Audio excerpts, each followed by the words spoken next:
Hello, everyone, and welcome to another week of Trad Tasman Talk. I'm Tim Wilms, Editor-in-Chief of The Unshackled, here in Stage 3.9 Lockdown Melbourne, where we are surrounded by a enforced Ring of Steel now. So we are officially the new East Berlin, each being Melburnian. Welcome. It is 8 p.m. here in Auckland. We are still semi-lockdown at level 2.5, which means that while we are allowed to leave, no social gatherings of more than 10 people allowed in the city. It's the rule of 10 you have in Auckland, while the UK has the rule of 6. It was repeated by one of their ministers. It's 666. Yeah. I don't think he realized what he was saying. I already predicted this last week, and I'm surprised. Sort of surprised that they didn't really see it coming. But there you go. There you have it. So regional Victoria was set semi-free yesterday. They're at what we call it, maybe stage 2.7 now. So they're pubs, restaurants, cafes, and beauty salons, including hairdressers, are allowed to open. The dine-in, though, has to be outside. You're allowed to have visitors to the home, but you have to form the household bubble. So you're allowed up to 5 visitors from one nominated household, and that has to stay the same. We're becoming familiar with all these terms, bubbles and hubs and whatever. Communes and you could be like prison cells. Yes, quarantine facilities. Exactly. So have you? So you now that you have access to barbers again, you have. No, Melburnians don't. I'm talking. As a Melburnian, no. Haircuts are still very much illegal. It's actually been widely reported now. The black market for haircuts. I can imagine. Yeah. You could make good money if you'd gone into the right career path there. Well, there was speculation last week that Daniel Andrews had a haircut. He denied that. Jobs Minister Martin McCuller, when he appeared this week, his hair was notably shorter. He said, it was all above board. My wife just did a clipper job on me. Well, very good. I find that believable. I mean, that's who does my hair. So I usually feel like, oh, very nice haircut. Well, you have a good barber. Yes, I do. Thank you.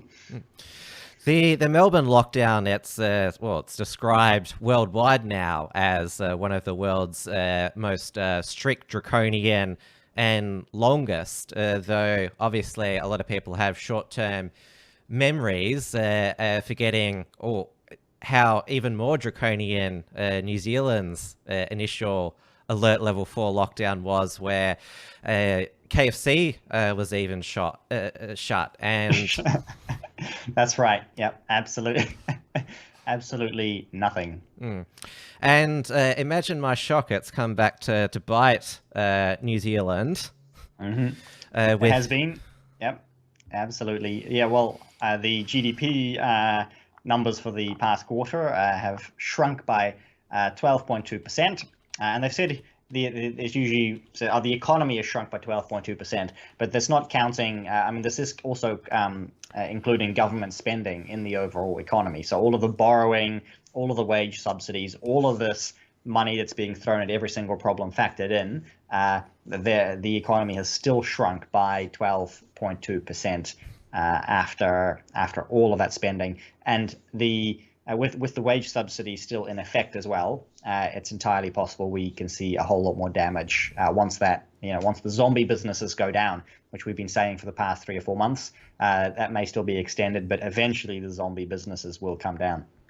Our GDP during the June quarter only fell by 7%, but obviously everyone is expecting the next quarter to be worse, with Victoria's stage 4 lockdown obviously having much more industry restrictions, though there was some surprisingly, I'd say less bad news with Australia's unemployment figures for the month of August. I'll just bring them up now.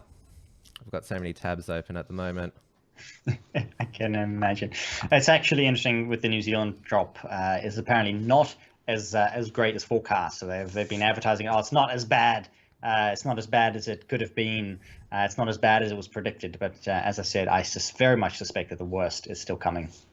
Definitely. And well, we're still shut down here in Melbourne. We will be for at least another 5 weeks. October 26th is the date. If our 14-day rolling average is 5 daily cases, which seems like an impossible feat to get to, we'll only get by then the same relaxation and restrictions that regional Victorians are enjoying now. But with the regional Victorian restrictions, I should note that you're now allowed to leave your house for any reason now. So if you're a regional Victorian, then you can come and go as you please. You don't need a lawful reason to be out. So they've got that freedom back. Melburnians aren't scheduled to get that freedom until October 26. Our 14-day daily average is in metropolitan Melbourne is 42.5. It's under the 50 case threshold to trigger stage 3.8 on September 28th. But yes, I found the document now. So this our unemployment rate nationwide actually fell from 7.5% in July to 6.8% in August. This is according to labour force data from the Australian Bureau of Statistics.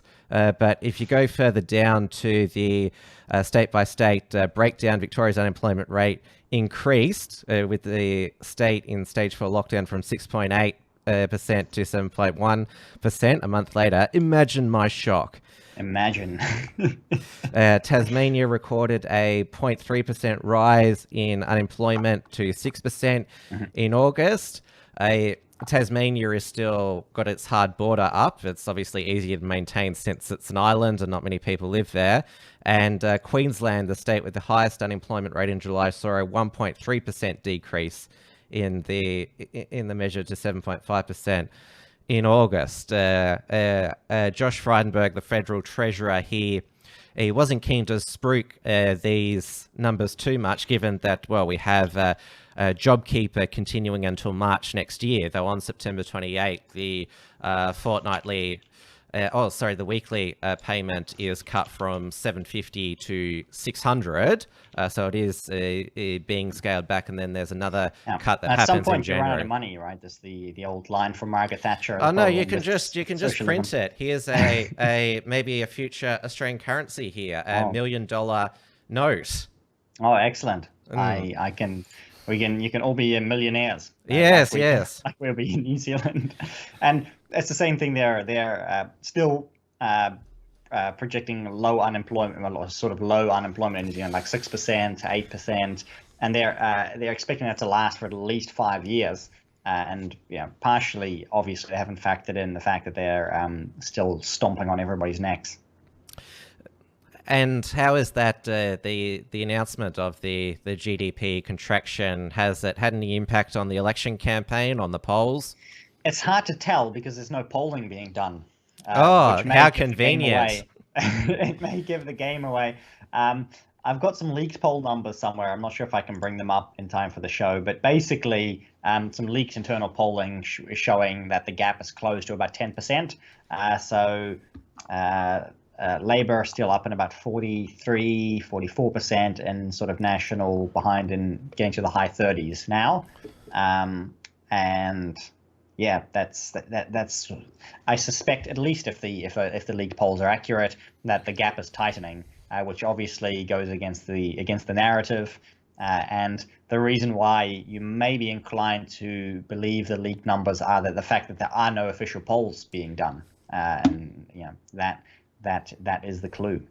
That seems so strange during a general election where it's going back to Australia's federal election in May 2019. There were so many polls on all different sorts of things. I think news poll came out every week, but of course, as we found out on election night, the polls were wrong. Exactly. But at least there was polling taking place. At least, yeah, that's right. And they tend to be quite predictive in New Zealand. So if they can release polls showing certain figures, they're fairly likely to get the outcomes there. And polling can work in favor of certain parties; it can work against others. So it's interesting to see what they can do with what they do with the polling. But the fact they aren't doing any is incredibly strange. And there probably needs to be one on schedule sometime this week or next week. And if they're not doing any more polling, this could be like the last poll, because they've done one a month or less than one a month for the past year or two, which I do think is quite bizarre for an industry that seems to enjoy polling very often. And you can do it contactless polling. Let's remember that you don't actually have to go up to people to poll them. Yeah. So that's another new buzzword of 2020, contactless. Yes, exactly. Cheers to everybody in the chat, by the way. I've seen some chats slide by, people with their Friday night drinks, of course, and the usual few people in the chat who wait for me to drink before taking a sip. So it's sort of like a drinking game, but I'll try and drink often this show. I've just got my Coke with me. As always, we're on the Unshackled and Right Minds YouTube channel, and also on the YouTube Enhanced Software Entropy, where both of us are putting the link to Entropy. That's where you can ask us a question or send through a super chat, because as part of the, what was it, rejig or whatever you want to call it, of the show, we've got a Q&A section at the end. Yes, that's right. We will. And I just see a question here. So, what am I drinking? Gin. Yeah, back on the gin. And I did see some people talking about port earlier. I do have a nice Australian tawny in my cupboard as well, but it's for a special occasion. And tonight's just a normal night.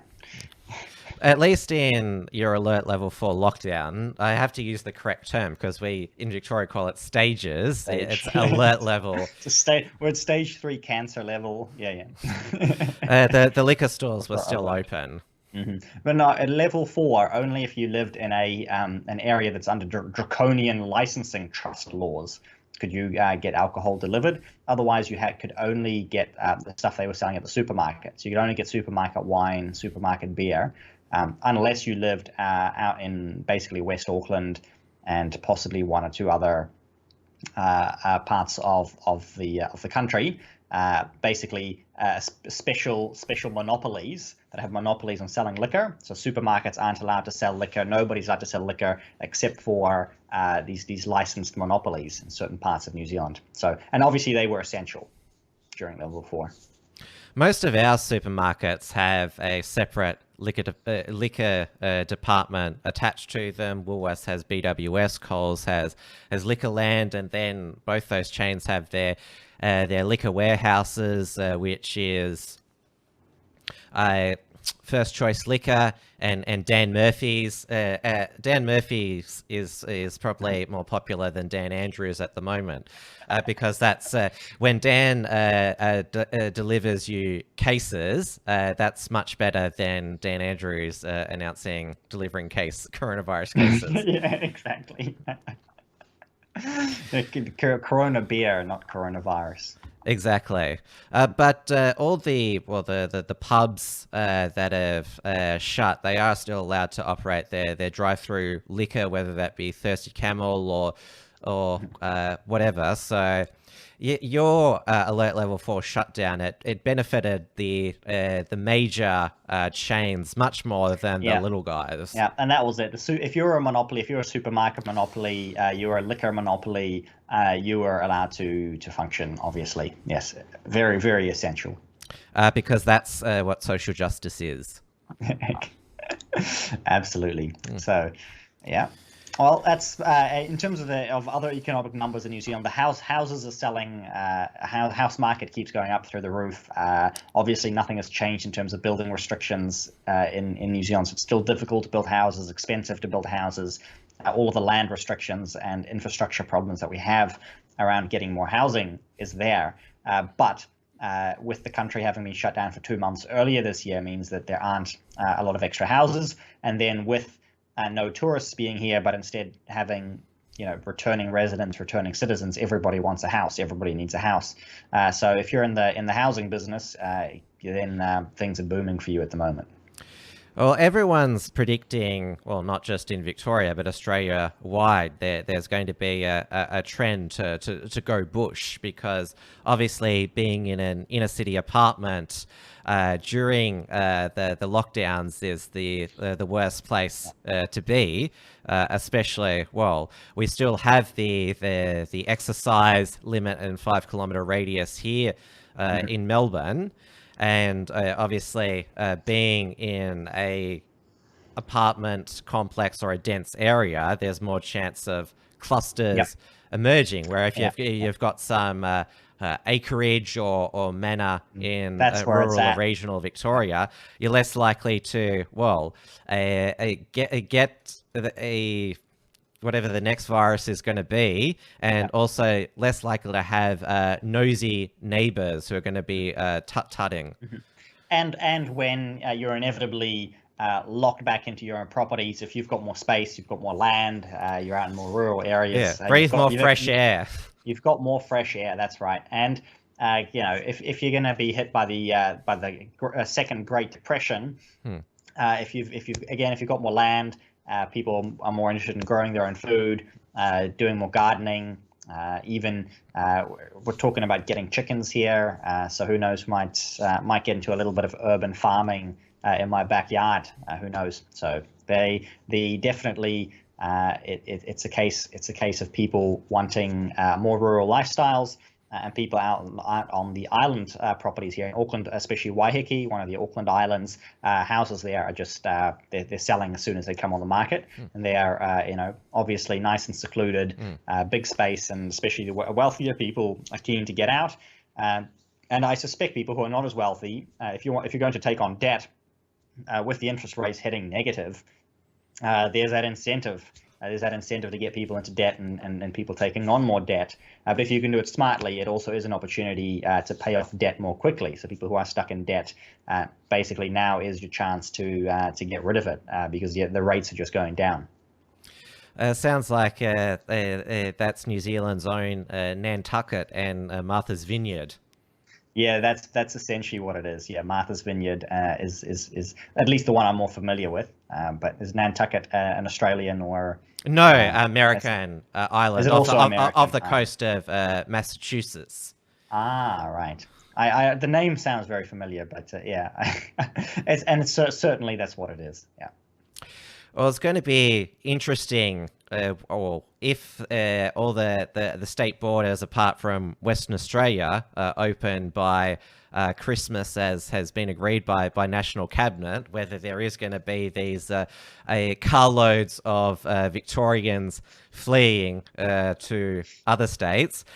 We had the, Powerball $60 million jackpot last night, which was actually won by a Sydney-sider. If it was won by a Melburnian, they could certainly afford to buy themselves a ticket to anywhere else.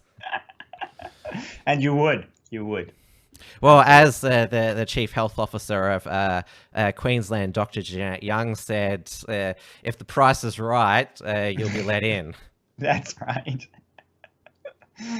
Good. Yeah, I saw that one of the Sky News contributors, Kirsty McSweeney, her PR council firm, she'd been basing herself in Melbourne, even though she's a Perth native. She'd been trying to get a entry permit to WA for months.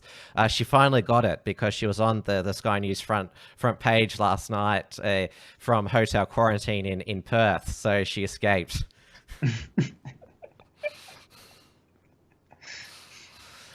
And how are the rest of your borders in Australia looking? We do need our weekly border dispute update. Well, we had another national cabinet meeting today. Now, obviously, been focusing on the heartless and cruel border closure between New South Wales and Queensland, but all of the state border closures are causing a lot of grievances, anxiety, and separation. But now another problem has emerged, and that is a lot of Australians are stranded overseas because of the caps on international arrivals. Australia as a whole is still a lot like North Korea and Cuba in that you can't leave. You can't leave. Under the Biosecurity Act, the ban on leaving Australia has been extended until mid-December, but even if you are an Australian, it's difficult for you to get back home, whether you can get a flight or whether you'll be allowed back in. And it basically all stems to, well, the Victoria's second wave being traced to the outbreak in hotel quarantine, which has spooked all the other states and territories that they might have a similar outbreak there, which could cause a second wave in their state. But there was some progress at National Cabinet today. So New South Wales will take an extra 500 overseas refugees. Yeah. Oh no, Australians. Australian refugees. Yeah. Well, they're coming back to Australia, but given that you can't leave Australia now, this is the thing. You wonder, obviously the impact on Victoria's economic and human rights reputation is going to be bad, but what about Australia as a whole, given that we're indicating we're shut for business? So extra 500 can come back from September 27th. Queensland and WA is taking extra 200 Australians returning from overseas from September 27th. Queensland to lift its intake by further 300 from October 4th, with WA moving to the same position on October 11th. Extra Defence Force personnel will help the states run hotel quarantine, which of course didn't happen in Victoria. Mandatory collection of information such as name, email, mobile phone number, and state of residence to be rolled out for domestic air travel passengers from October 1. Boarding school students will be able to come home for the school holidays under new medical advice. Rural and Regional Subcommittee was tasked to work on a jobs plan. Next National Cabinet meeting is due to be held on October 16th after the federal budget, which I think will be much more grim than what the jobs numbers were for August. Mm-hmm. And we have been told, along with our budget numbers, that the borders are going to be staying closed until 2021. So they've already predicted that next year will be largely one where leaving the country and coming into the country will be incredibly difficult. Has New Zealand had a similar problem with its citizens stranded overseas? How? Not so much. Apparently, we've never quite hit capacity in terms of taking people back. The strange thing seems to be that we're learning that we have a very large number of residents and citizens that live in India and Afghanistan and Pakistan and various other stands that you've never heard of, and they're all returning. All New Zealanders are returning back to New Zealand now. Well, at least you've got that worked out, and it seems to be working smoothly for that, for what it's worth. But that's where most of the because they report the country of origin when you get cases in quarantine facilities, and they all tend to be from that part of the world. Well, we had some progress on borders reopening. South Australia and Queensland are going to open their borders to residents of the Australian Capital Territory, given that it has been coronavirus free for over 2 months now. And you remember that girl who couldn't attend the funeral, or she was allowed to have a private alone viewing in a full hazmat suit. Yes, we had that story last week. Yes, she was from the ACT. Which, in fact, I believe that headline, now that I remember, is where we've sort of taken the title from this week's show from. Yes, the Daily Mail headline. I don't think they've IP'd that yet. And we're applying it to the economy here, so we're fair use. So, but now it's changed now. So the ACT is no longer a COVID hotspot, but the geography of Australia is the Australian Capital Territory is an enclave around New South Wales, which South Australia and Queensland designate a hotspot. And obviously, if you drive to Queensland or South Australia from the ACT, you'll be going through New South Wales. So you'll be going through a hotspot. So you'll have to issue like a do not stop, do not open your doors notice, like they have at these wildlife parks. When you go into the wildlife park, it's like under no circumstances leave your vehicle. It'd be like there's a radioactive nuclear material in the air if you open your car window on the way from the ACT to Queensland through New South Wales. There might be still some pathogens in the air. Yeah, so the only way to get to South Australia or Queensland from the ACT is through air. So the ACT is basically the new West Berlin with the Berlin airlift. People who are students of history will know that after the Soviets blocked off access to West Berlin with the Berlin blockade in 1948, the Western Allies had this genius way of overcoming it by flying supplies into West Berlin. ACT will be connected to the rest of non-hotspotted Australia now by air through the ACT airlift. Yes, the biggest downside being that if you try to escape East Berlin, they will. It's the West Berliners that will shoot you when you try and cross the border. Yeah, because the thing about East Berlin is that if you escape to West Berlin or Western Germany, you were welcomed, but the Melburnians, they're not welcome anywhere. we're still high risk of passing on coronavirus. Mm-hmm. And we actually are getting instances now of shops in the South Island putting up signs saying no Aucklanders and Aucklanders not welcome. So Aucklanders are somewhat of a pariah and in the rest of the country. And in a sense, we always have been. They have wonderful nicknames for Aucklanders in the further down south you go. Do you have a ring of steel around Auckland? No. So you're free to come and go as you please, but you need to act. You need to act like you have the virus. You must social distance, not attend meetings. That is, unless you are the Prime Minister. And I should have sent you this photo before the show, but I'm just going to demonstrate for you exactly how seriously the Prime Minister is taking the advice that she has given. And I will find this and send it to you in a minute. Well, even Scott Morrison has been told by the Queensland Premier Anastasia Palaszczuk, who now a lot of people are now pronouncing Palachuk, using that more crass pronunciation. If Scott Morrison goes to Queensland to campaign for the Liberal National Party in the state election, which is on October 31st, he'll have to do 2 weeks of mandatory hotel quarantine. He's the Prime Minister of Australia, though he can't travel freely around the nation. Anastasia Palaszczuk this week, she declared that she'd be prepared to lose the election if it meant keeping Queenslanders safe with hard borders, and that was sort of a jaw-dropping moment, like, because you never hear a politician say that, and if they do say it, they're probably projecting.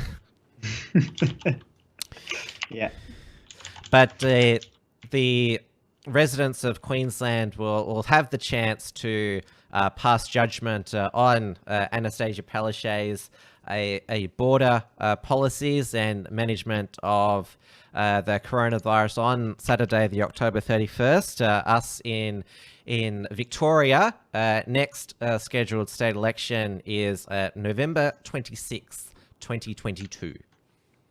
That's well, you've got, a couple of years to get this under control. I'm sure you'll be fine. Yeah, will we?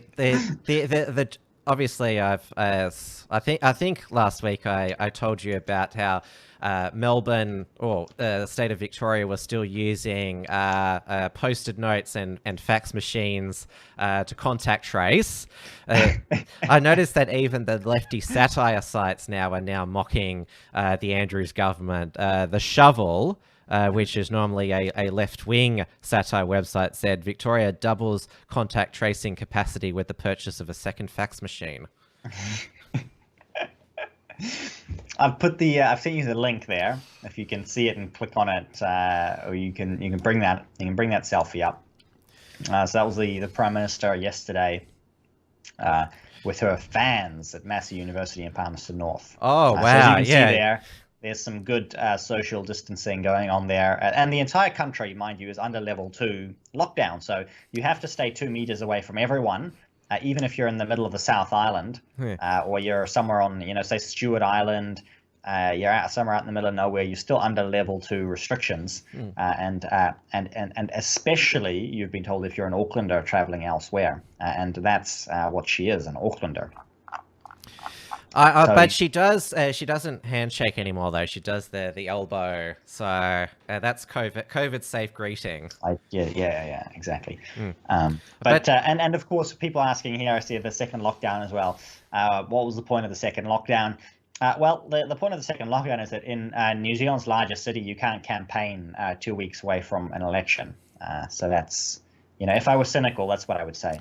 Well, we have our local government elections proceeding in October as scheduled. I had Liberal councillor for the City of Greater Dandenong, Timothy Dark, on my show, a Wilms Front show Wednesday night. He's the sole Liberal on the Dandenong council. There's 9 Labor and 1 Green, but as I've reported on this show, Dandenong is one of the areas which has experienced a revolt against the lockdown led by the local Muslim community. So I asked him about could that see a change in voting demographics, but local government elections, they're conducted by mail-in voting in Victoria. Same. So here in Auckland, all of New Zealand as well. Yeah.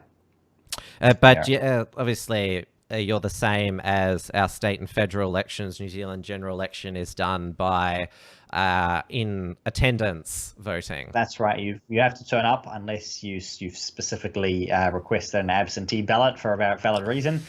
We do have early voting starting in about 2 weeks. Actually, in basically 2 weeks tomorrow, and then early voting goes on for 2 weeks until election day itself. Yeah, so. And you don't have the how to vote card people in New Zealand elections. No. I've actually had a little bit of talk with New Conservative, and I've seen that in New Conservative circles a little bit more about for instance, a how to vote card, because we do have 2 referenda this election. So you have to you get to vote on the end of life choice bill, which is legalized euthanasia. Even though you've all been locked down to save old people's lives. Yeah, we'll be saving old people, but now we can have we can have the state execute old people with their consent, of course. Consent is very important. And then the other one is the cannabis legalization and control bill from the Green Party, so we can have legal I've just weed. made this a $1 million Australian bill into you can smoke joints. it. Yeah, that's going to be it. So if you're sick of the lockdowns, I don't know. Is it full legal marijuana? It's full legal marijuana. Yeah. control. The word control is in there and important, obviously, because there are tons of restrictions and you've got to meet criteria. But if you're in the right business, you have the right connections, you can set up a shop and make good money. But you can grow it yourself, and you can even give it away. Which makes it looser than alcohol, not alcohol, than actually cigarettes, tobacco, because you are allowed to grow tobacco in New Zealand as well, but you're technically or legally not allowed to share it, but you will be allowed to share cannabis with people. So the slogan should be for the pro marijuana campaigners is that if we have to go back to another lockdown post the election, marijuana will get you through it, and and euthanasia will finish you off. Yes. Although during a future lockdown, it would actually be technically medical marijuana to get you through it. Because you can already get the medical marijuana, by the way. It's not looking like the cannabis legalization will actually pass. The polling on that is pretty 50-50. So assisted dying seems to be something people are very much in favor of, but people are not so much in favor of getting stoned. Although getting stoned, it makes you stay at home more often. Well,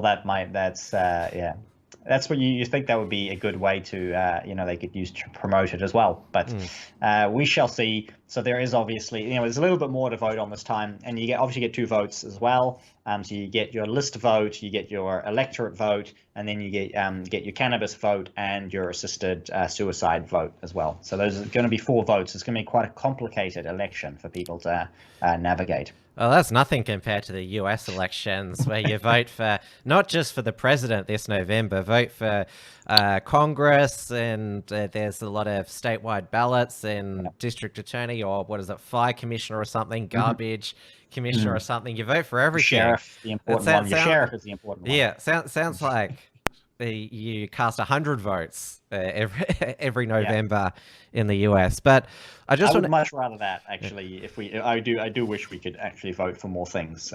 We basically live in a country run by bureaucrats. So the election is a bit of it doesn't matter who you vote for, you get the same result anyway. Basically, that's the way things are. The only extra special vote we've got in Australia recently was the marriage law postal survey back in 2017, which of course was the trigger to legalize same-sex marriage in Australia, but it's doesn't mean much in Melbourne now, with it still being illegal to get married unless it's for compassionate grounds. So the marriage equality in Melbourne at the moment is nobody can get married. Yes, absolutely. That's going back to these photos of Jacinta, even though she is an Aucklander, where's her, was that homemade mask, which I reckon looked like some undies? Yeah. Yes, the undies. They've given up on that now, actually. I don't know why. They were kind of in vogue for a week. They probably did you do focus groups and stuff, right? So they probably focus grouped it and did some A/B testing on do people like Jacinda with the mask and without the mask. And they probably registered like her. She probably lost 1 or 2% in the polls because of wearing a mask, and so they decided to ditch it this week. And I'm only 50% cynical here. Obviously, we're still in Melbourne and to a degree in regional Victoria, living under the decrees by dictator Dan Andrews, and now the nickname Dictator Dan has gone global. This was featured in the Washington Post. Australia's coronavirus dictator enforces a drastic lockdown, but he's still popular. Can you scroll back up a little bit? I haven't seen those. Oh yeah, this is the COVID safe Victorian Legislative Assembly. So looks like the Get Smart cone of silence.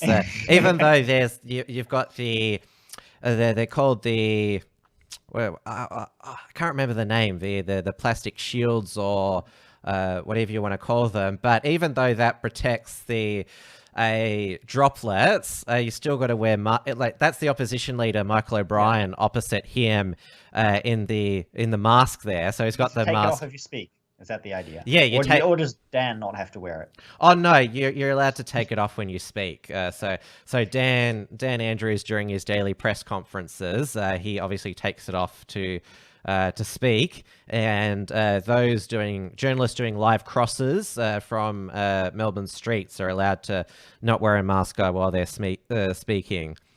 So detractors call him Dictator Dan. Supporters declare on social media, "I stand with Dan." To residents of Melbourne, Australia's second largest city, here's Dan Andrews, the Premier, the politician responsible for inflicting some of the most stringent pandemic measures on Earth. The city, repeatedly named the world's most livable city, has been locked down since July 9. A week ago, Andrews declared that a citywide curfew will not be lifted until October 26th, and then only if coronavirus is almost eliminated. And just to give some perspective here, the Washington Post is not a far-right news outlet. It is probably one of the most Trump-deranged news outlets in the United States, and they were also forced to pay Nicholas Sandman, the Covington High School MAGA boy, $250 million, I should say, in damages for defaming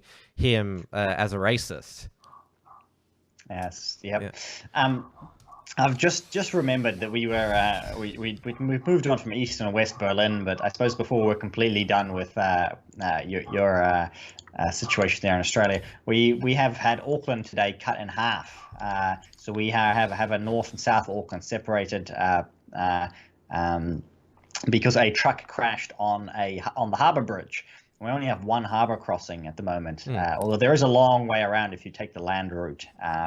So they reckon that... Oh, what's happened? Where you are there, your mic. Is my mic on? It sounds like your mic is having a thunderstorm. Hold on. I didn't do anything. Yeah, sounds okay now. Better? Oh, yeah. All right, there we go. Carry on. This reminds me of when, the Tasman Bridge in Hobart divided the city across the Derwent River in 1975. Oh, I think I know what it is. That's the stupid autoplay on stuff. But I should just point out with Melbourne's Ring of Steel, Victoria Police told us it was being reinforced on Wednesday, and they introduced a new fine for those leaving a restricted area into Melbourne of $4,957 because Dan Andrews has he hasn't seen a new fine that he hasn't liked. But on Thursday morning, when regional Victoria was reopening, the checkpoint at Little River, which is in between Melbourne and Geelong, was unmanned because it was raining. So police state, the Victorian police state can't function if it rains. If it rains in the rain, yeah, very good. The fines are really important, Tim, because the government spending contributes towards GDP, so he can save Melbourne's economy by fining people and then spending the money. It's actually, if you do the actual number crunching, given what the Victorian government is spending on this coronavirus response, it's a lot more than I think about 26 million they've raised in coronavirus fines.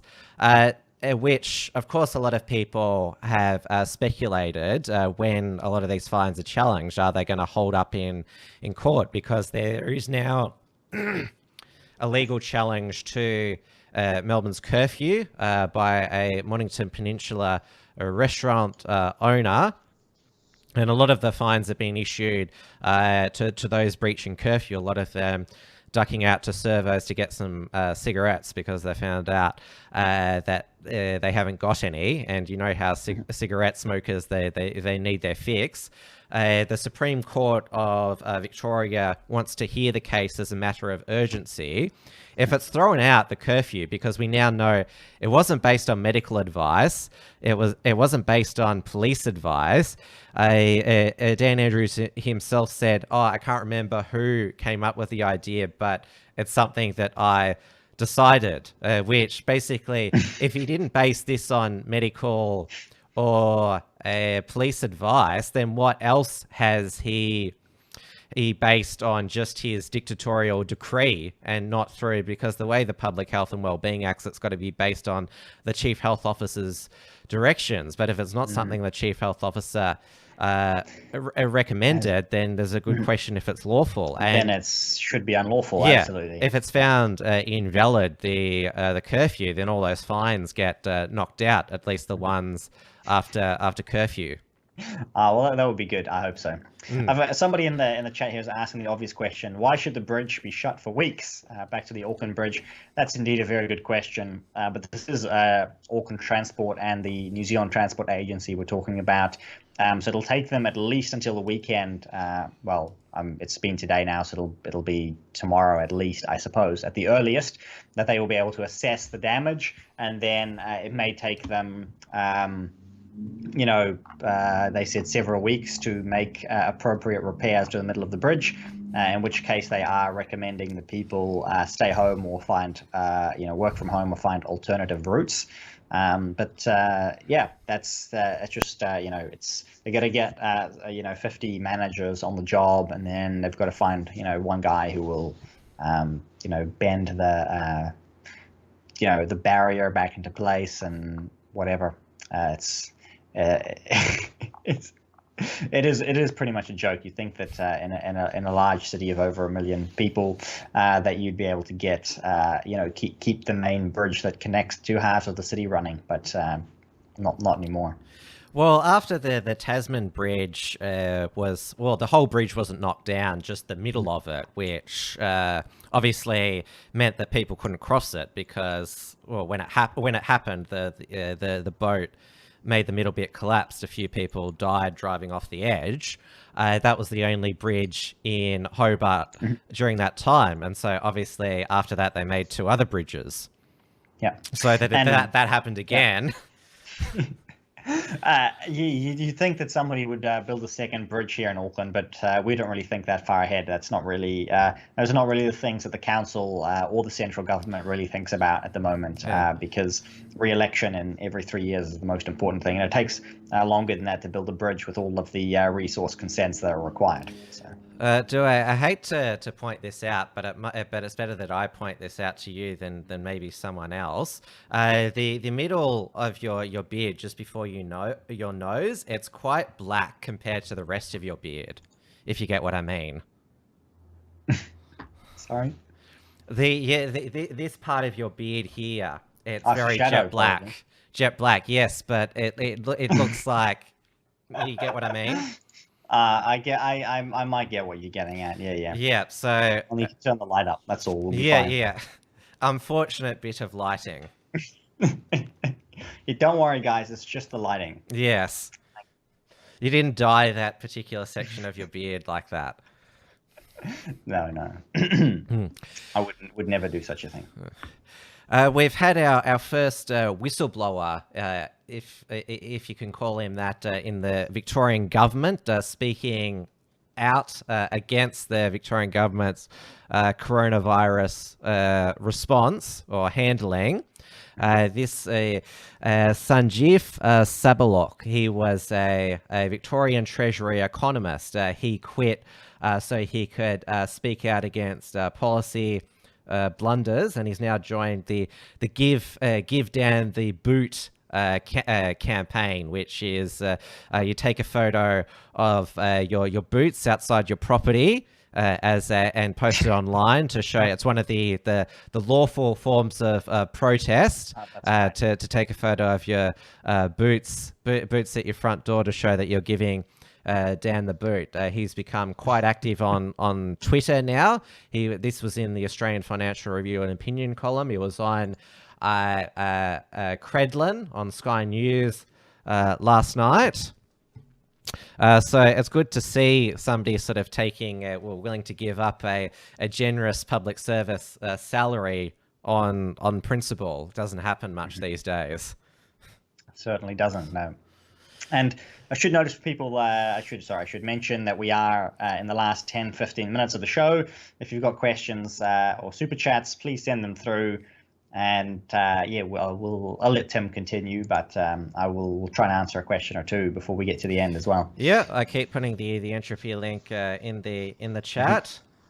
Now, obviously, been talking about Dictator Dan quite a bit, but there's also been a lot of alarm and concern about how Victoria Police are enforcing Dan's directives. Obviously, a lot of the world was quite disturbed by the arrest of a pregnant woman, Zoe Boer, for incitement, for wanting to organise a protest against the lockdown in her town of Ballarat, which at the time was under stage 3 restrictions. Now in the latest, because the Victorian Parliament is sitting this week, it seems to only Dan Andrews only seems to wants it to sit so he can pass more emergency powers. The omnibus emergency measures bill, anything which has in the bill word title omnibus in or emergency measures. That's right. Those are 3 words you don't want to see together. So there is, I'll link you to, this is how Gideon Rosner from the Institute of Public Affairs, whose daily podcast, IPA With You, has gained a substantial following. This is how he described it: Dictator Dan trying to build COVID gulag. And so in this bill, which is before the Parliament, allows any authorised officers during the coronavirus pandemic, so it can be police or health officials, any bureaucrat, to detain people without trial for being high-risk spreaders, which this can include conspiracy theorists and anti-lockdown protesters. And it's for an indefinite, it can be for an indefinite period of time. There's no oversight. And this is what Gideon Rosner said: "We all talk about Dictator Dan. He is literally trying to build a COVID gulag here," Mr. Rosner told Sky News host Andrew Bright. "This is dystopian, outlandish stuff." And it's pretty much like this sort of, that this is being proposed by a far left socialist government that, they never really cared about human rights. Well, Daniel Andrews admitted that it's about human life. Human rights aren't the first consideration, and that if people just complied, then everything would be a lot easier. That's right. Now, who needs human rights when you can have compliance? Yeah, and human life is the given that Dan Andrews helped pass abortion and euthanasia, obviously... saving people's lives is really important. Yeah. But I've got some comments. Sorry, I'll let you wrap it up. Yeah, quality of life is obviously not a consideration as well. No. And it's for those... So happy for you to die alone. No funerals. People spend their last days isolated, restricted in visitors, have to see everybody, through masks and unable to properly interact with other people. That's definitely incredibly compassionate. But given that the daily case numbers seem to be improving, it was 28 yesterday, though it did jump to 45 today. There is a new cluster in Melbourne's southeast called the Casey cluster. Residents in Melbourne's southeast who visited other households in breach of stage 4 lockdown restrictions have driven a COVID-19 cluster in the area that has spread to 34 people. A former department secretary who is now responsible for the state's testing strategy, Jerome Weimar, said the spread across 5 households in Casey and Dandenong council areas. One of the reasons why the current restrictions ask us not to have households communicating with each other or contacting each other or sharing each other over this current phase of restrictions, I think you could just say visiting each other.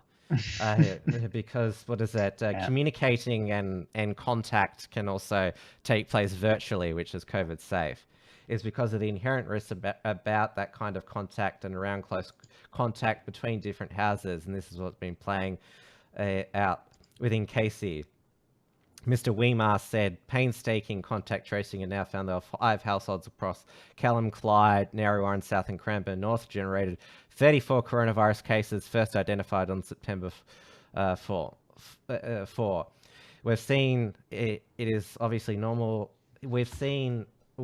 What we've seen is obviously some normal travel, and we'll expect people to conduct in order to get the necessary things for life. And we've certainly seen travelling and shopping centres and storage largely within the 5-kilometre radius. But we've also seen this particular cluster visiting houses beyond the 5-kilometre radius. So 5 houses in particular clusters have unfortunately had some members of those households visiting households. I won't read the rest of it, but they said we've had a series of deep and ongoing conversations with community members and leaders across the wider Casey and Dandenong areas. And when they say community members and leaders, you can sort of uncrypt that to or decrypt that to know that it's an outbreak in a multicultural community. Yeah. And of course, it gave Daniel Andrews an opportunity to blame other people for spreading the virus, and therefore deflecting blame from himself about the hotel quarantine breaches and poor contract tracing. Visiting others is the real issue here. Frankly, the rules are in place for a reason. The rules are in place for a reason, and anyone who undermines this undermines the entire strategy. If you break the rules, particularly if you're breaking the rules in your home or somebody else's home where there is no infection control, there is no formality, it is by its very nature close contact for potentially prolonged periods. All you'll do is spread the virus, and can't rule out that there'll be additional cases beyond 34, but still encourage people to come forward to get tested. There's new pop-up clinics there. He says that is how you keep it to 34 and do not see things spread to 3.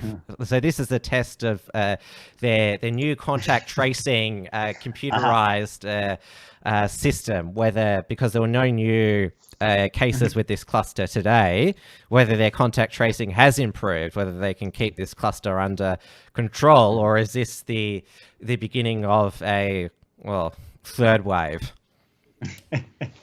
We actually, interestingly, have had a situation here in the last day or two in Auckland where it was announced that on Wednesday that they had made a little mistake, and previously that this Monday, a girl that went to a school, Chapel Downs Primary School here in South Auckland, just down the road from where I am, had a girl was sent to school in the morning. And then her parents got the call 9 minutes after they dropped her off saying that she had tested positive for COVID-19, and they had to go back and pick her up and isolate her. The test had been processed over the weekend, and they ended up no real push for isolation, and I suspect there was no real symptoms there. But so now they've had to shut down the entire school, ask everyone from that school to get tested, ask all the families to get tested, and on it goes. So we don't know if the saga here is over, but we're down to we have basically no cases.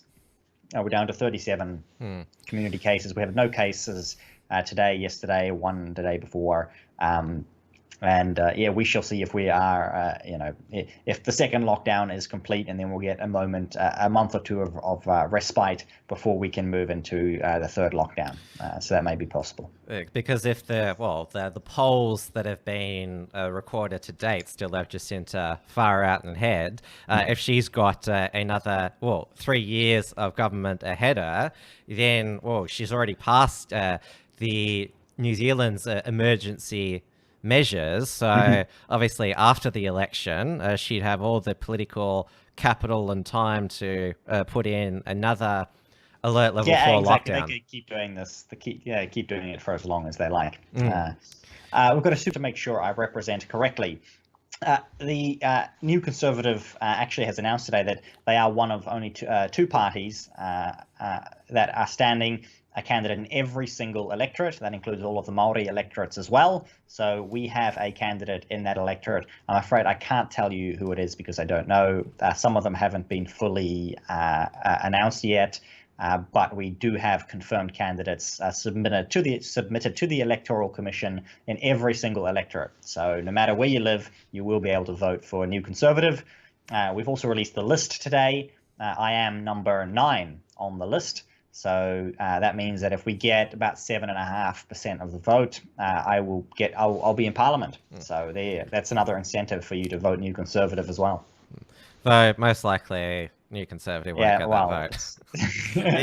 yeah. Thanks, Tim. I for that vote of confidence right there. I hope you get that vote, but I'm not hopeful. We shall see. Certainly, if you believe the polls, it's not very likely, but we'll keep trying. We'll keep at it, keep campaigning. So we are into overtime now, but we will answer any more of your questions on entropy. I'll put the link in again. So Savage and Nobles and Merry Peasants has said, this is to both of us, who are the most dangerous, noteworthy pushers of socialism in Australia and New Zealand? Well, New South Wales Greens, I would say, in Australia, with David Shoebridge, our Antifa hitman. Lucas Roses has done heaps of exposés on the New South Wales Greens and how they've spoken at all these Marxist socialist alternative events. And obviously, there's a reasonable Antifa presence in New Zealand who, they've said a few things about you, untrue things. And absolutely. I think the Antifa groups are not necessarily that dangerous or noteworthy, but they can be, and that's as a whole. But they can be individually very dangerous, right? They can attack people personally. They try and go for jobs. They'll try and get the police to come after you. They'll try and do all kinds of nasty things. So they can. Those groups can definitely be very, very dangerous. But in terms of who actually holds power in New Zealand, it's probably especially the academics, university academics, and they work closely with the media as well. We have a number of journalists who are basically communists and not like me calling them communists, but actually have previously written for communist newspapers, have been members of communist organizations, and on the Right Minds website, and I'm going to paste it in the chat if Oregon has not beaten me to it, but he's actually written an essay on the nepotism of New Zealand's political far left on the website. And I'm just dropping that in the chat. I'm going to drop it in both of the chats for people. And he goes through all of the different groups and all of the different characters involved behind the scenes here in New Zealand. Thankfully, the Victorian Greens, even though they voted for the state of emergency extension powers, are opposing Dictator Dan's preventative indefinite detention bill. Given that they voted against such legislation in the War on Terror era, they should, by principle, vote against this as well. And also Liberty Victoria, which is chaired by Julian Burnside, QC, former Greens candidate himself. After last week, he said he didn't mind mobile police surveillance vehicles. He's now written to express his organisation's opposition to this detention bill. Good. So last chance for any more questions. I'm just getting, because it's beginning to be dawn in the UK, there's rumours now of in the UK of a 2-week national lockdown to crush this second wave. And you and I both know that, when they announce it's going to run for only 2 weeks. 2 weeks, guys. This is, sorry for UK people, but as nice knowing you. As I wrote last week, we can feel your pain. The UK is following the Melbourne model to a second lockdown, and the UK lockdown, that was pretty insane as well, with the police patrolling apartment complexes to check that people were socially distancing in their apartments, and also telling people off for being alone in their front yard on their private property. Yeah, that's right. We can expect more of that. The UK is very well known as a police state, so they seem to have it all up and running. Yeah, and they also used to raid people's homes and arrest and charge them for social media posts well before Victoria. Absolutely.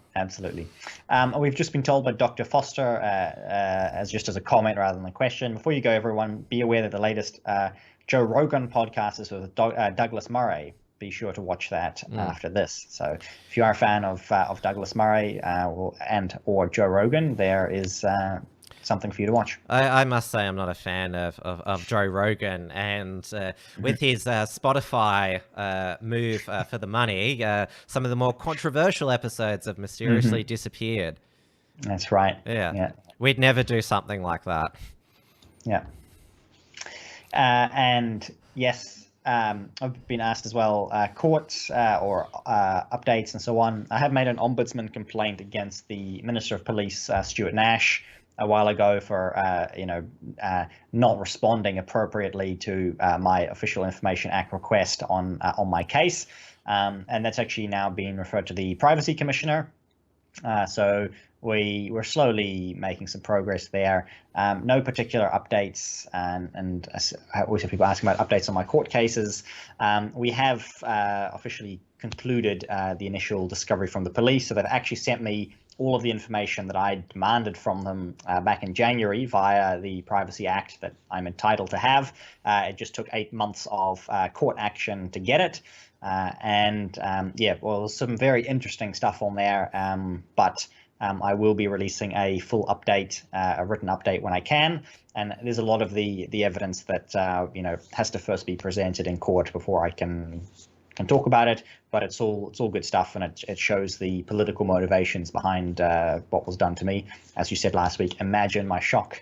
But that's the case it has been. So thank you to all of those as well who have supported me in many different ways on this court case. And throughout this year, 2020 has definitely been and continues to be quite a bizarre year. Yeah, you can say that again. And now the media is now turning to, is Australia's bushfire season going to be as bad as last season's Black Summer? And are we going to have to deal with two catastrophes? And there's also been talk about COVID-safe firefighting. And of course, I think you're allowed to leave your home if it's on fire. Well, yeah. Are you sure? We'll have to get that one tested in court after somebody dies. Yeah. But given how much will you die of coronavirus if you're killed in a bushfire, if you're staying under lockdown? Oh, although you do cough because of smoke, that could be they might think you have coronavirus. But given the amount of hectares that were burned in last year's Black Summer, the Black Summer bushfires, they did start in September. They haven't started at the moment. So I doubt we might have some bushfires, but I don't think it will be as bad as last year. But you know, you don't. Well, again, it's the thing is theoretically anyway. You know, if the greens are stopping you from clearing bush back burning, if you've got a really good fire one year, you know, the regrowth shouldn't have been enough to cause an equally bad fire the next year. That's the theory. So. We'll put that to the test, I suppose. California at the moment is going through its own black summer. So as Oregon and Washington, they of course saying it's due to climate change, though there is a lot of evidence that some are being deliberately lit by Antifa and Black Lives Matter supporters. And as I said on the Uncockables last night, the correlation between the wildfires in California and them making it easier for adults to commit sodomy against minors. Yes, I have just been looking at the Babylon Bee headline on this earlier today, and I've got it open here. State that just voted to reduce penalties for pedophiles, not sure why God keeps lighting them on fire. And that is all that needs to be said about the wildfires in California. Anita McGuire in the Unshackled Chat has said both Rogan and Shapiro have moved out of California suddenly. Sounds like a good idea. Yes. So thank you everyone tonight in the live chats and to our super chatter and questioners.